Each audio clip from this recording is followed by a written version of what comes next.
In this course, we've talked about two important topics, accessibility and search engine optimization, and how they can work together to make your websites more accessible, more findable, and more useful. But we've barely scratched the surface of these topics. There's a lot of interesting stuff to learn about both accessibility and SEO, and where better to start learning than on the web. The first page you should take a look at for accessibility is the W3C standards page for accessibility. The W3C, or World Wide Web Consortium, is the group of people that make decisions on how the web works and how it should work. And they have this bucket page with tons of information about accessibility, about the principles behind accessibility, and about where to go to read about accessibility. It's a great resource to start with to really get an idea of the depth of this field. When you're done with the W3C Accessibility Standards page, jump over to the Web Accessibility Initiative page. This is also part of the W3C, and there's a link from the first page to this one. The Web Accessibility Initiative have concrete examples of how to do design, how to include accessibility in your sites. They have before and after examples and direct examples of pretty much everything we've been talking about here in this course, plus a lot more. This is the number one resource to go to when you really want to dive into accessibility and understand not only why it's important, but how to implement it and how it will make your sites better.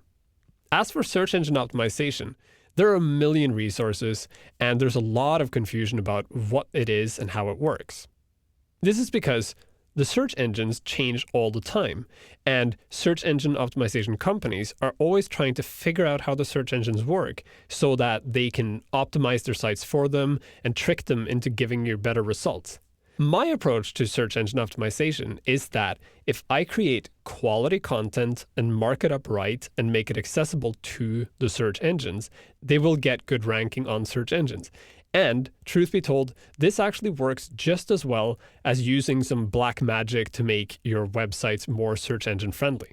If you just follow web standards and follow what is provided by the search engines themselves, like for instance what you can find on the Google Webmaster Central website, you will find that your websites will be indexed on the search engines and people will find them. When it comes to SEO, following the rules and playing your cards right and in the right order is extremely important. And going to Google Webmaster Central and using the tools they have will get you pretty much all the way there. If you want to really dive into search engine optimization, you should also check out the Search Engine Optimization Starter Guide published by Google.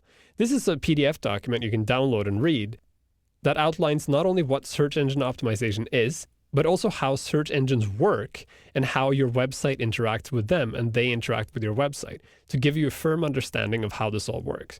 Because like I said in the beginning, although we are covering search engine optimization in relation to accessibility, this is just the tip of the iceberg, and following these principles alone will not get you top ranking on Google. To get top ranking on Google, you have to have excellent content, good links, and people who really love your site. Now that you've seen how some simple accessibility principles can not only make your site accessible to more people, but also make it more findable through search engines and social media, it's time to start making accessibility an integrated part of your web development process. It may sound cheesy, but with better accessibility, everybody wins.